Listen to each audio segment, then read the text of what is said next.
Did you know this? In 1903, get this, one of the biggest British newspapers of a time, certainly not nowadays anyway, but the Daily Mirror was first published in 1903 as a newspaper for women. He actually had a name strap, the newspaper for women. You imagine that today. It does make you laugh when you look at these historical events of, yesteryear. You think, oh, wow, no, that wouldn't go down well, would it today? Sadly, of course, the Daily Mirror, like so many newspapers, is in rapid decline. People don't buy newspapers anymore. They get their news for free. Well, a little bit like on here. Hey, how are you? Nice to see you as ever. Thank you so much for joining me today. And as ever, we have to say, yeah, I'm being beaten inside, but there you go. It is the British weather for. This is a real view, by the way. You can see how dark it is, can't you, outside?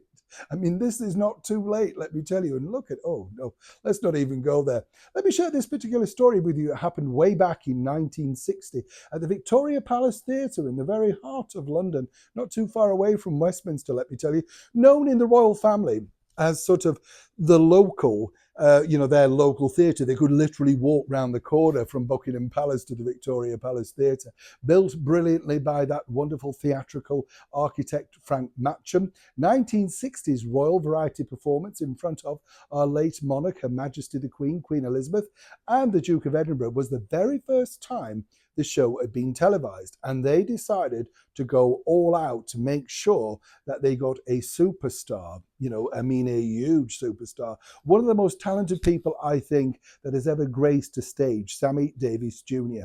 Sammy Davis Jr., for many people just know what a brilliant talent he was. Could do everything, couldn't he? He could act, he could sing, he could dance, he was comic.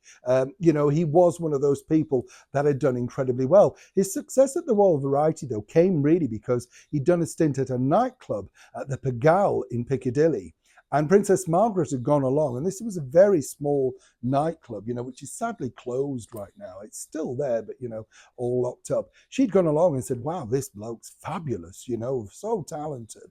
And this was after, of course, the infamous period where he had been dating Kim Novak, the beautiful Columbia Pictures blonde that he wasn't allowed to continue the relationship with, all thanks to the studio boss, Harry Cohen. How times change, eh?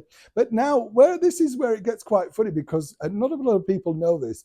I was told this by a former dancer on the show, one of the Tiller girls, right? And the bottom line was this, that Sammy Davis Jr., had a few problems because he didn't have, white tie and tails. He didn't have the look, that you have to have in that particular era. But nonetheless, battled on. But his white tie and tails were just too big.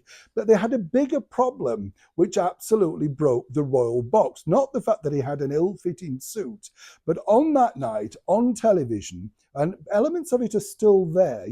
Lionel Blair, who also appeared on the show, told me exactly what went on and how Her Majesty the Queen and the Duke of Edinburgh were in absolute fits of giggles because he had a top hat, right?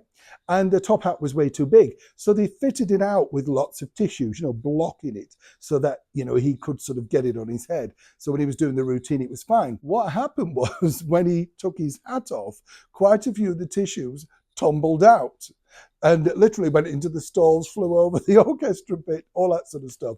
Sammy was mortified, obviously, because the royal boxer looking, that sort of stuff. Got worse. When he put the hat back on, it slipped right down over his eyes. Now everybody's laughing, and literally it wasn't just his supreme talent that stole the show that night, but everybody in the auditorium was laughing just before they had finished the national anthem, including Her Majesty the Queen.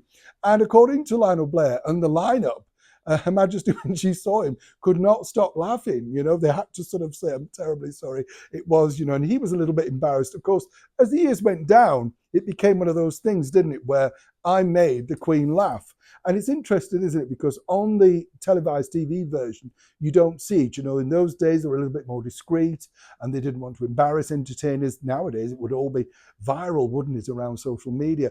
But that's what happened on the date in 1960, November, at the Victoria Palace Theatre, when Sammy Davis Jr. quite literally stole the royal show, not just with his talent, but with his flying tissues and his rather loose top hat. Neil Sean in the very heart of London.